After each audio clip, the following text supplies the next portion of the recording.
আপনারা হয়তো জানেন বাংলাদেশে 1,30,00,000-এরও অধিক হিন্দু ভোটার রয়েছে। এই হিন্দু সম্প্রদায়ের ভোটের মধ্যে 60% রয়েছে মতুয়া সম্প্রদায়ের ভোটার। কিন্তু দুর্ভাগ্যের বিষয় হলো আমাদেরকে অবহেলিত, নির্যাতিত, নিষ্পেষিত করে রাখা হয়েছে। স্বাধীনতা পরবর্তী সময় থেকে আমাদের ভাগ্য উন্নয়নের জন্য তেমন কোনো বিশেষ ভূমিকা কোনো সরকার গ্রহণ করেননি। আমরা 60%-এর অধিক ভোটার হওয়া সত্ত্বেও আমাদের সম্প্রদায় থেকে কোনো একজন প্রতিনিধি পার্লামেন্টে যেতে পারেননি। দক্ষিণ অঞ্চলে আমাদের মতুয়া সম্প্রদায়ের বিশেষ বিশেষ সম্প্রদায় হিসাবে খ্যাত সেই আসনগুলো শেখ পরিবারের প্রতিনিধিগণ তাদের আত্মীয় স্বজনগণদের দিয়ে দখল করে রেখেছিল।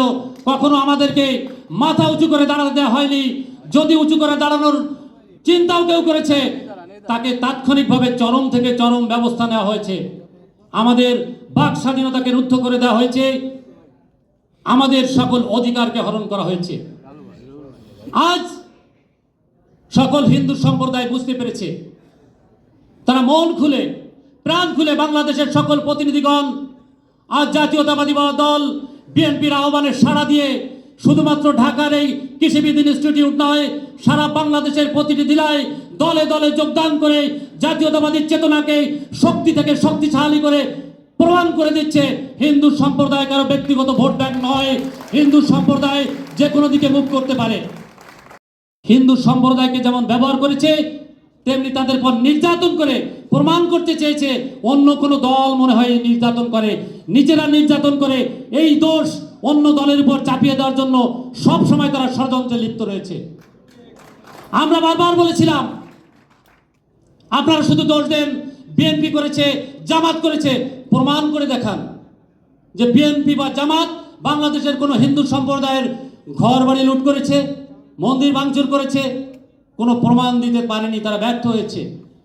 এবং তারা এতটা জঘন্য, হিন্দু সম্প্রদায়ের নির্যাতন করার জন্য ইসলাম ধর্মের পবিত্র কোরআন শরীফ পর্যন্ত তারা ব্যবহার করেছে।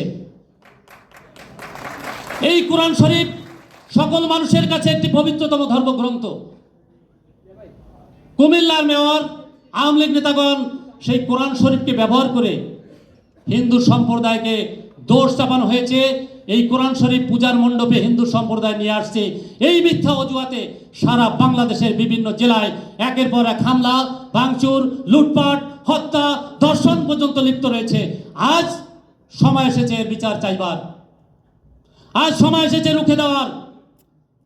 আমরা অবশ্যই আমাদের ভবিষ্যৎ যে সরকার আসবেন, আমরা মনে করছি দেশনায়ক বাংলাদেশের সেই জনগণের আশা ভরসা রাস্তার প্রতীক জনাব তারেক রহমান সাহেবই এই বাংলাদেশের আগামী ভবিষ্যৎ এবং আগামী নেতৃত্ব দেবেন বলে আমরা হিন্দু সম্প্রদায় এটা বিশ্বাস রাখছি।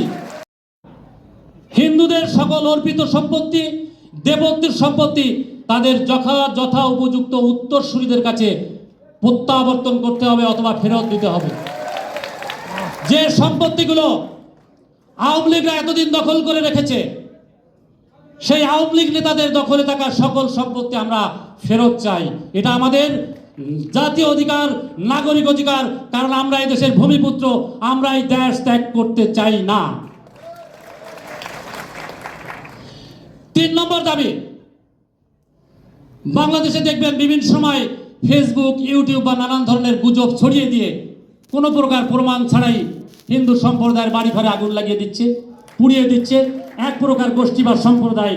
সেটাকে রুখে দেওয়ার জন্য বিশেষ আইন প্রণয়নের দাবি জানাচ্ছি, হিন্দু সুরক্ষা আইন।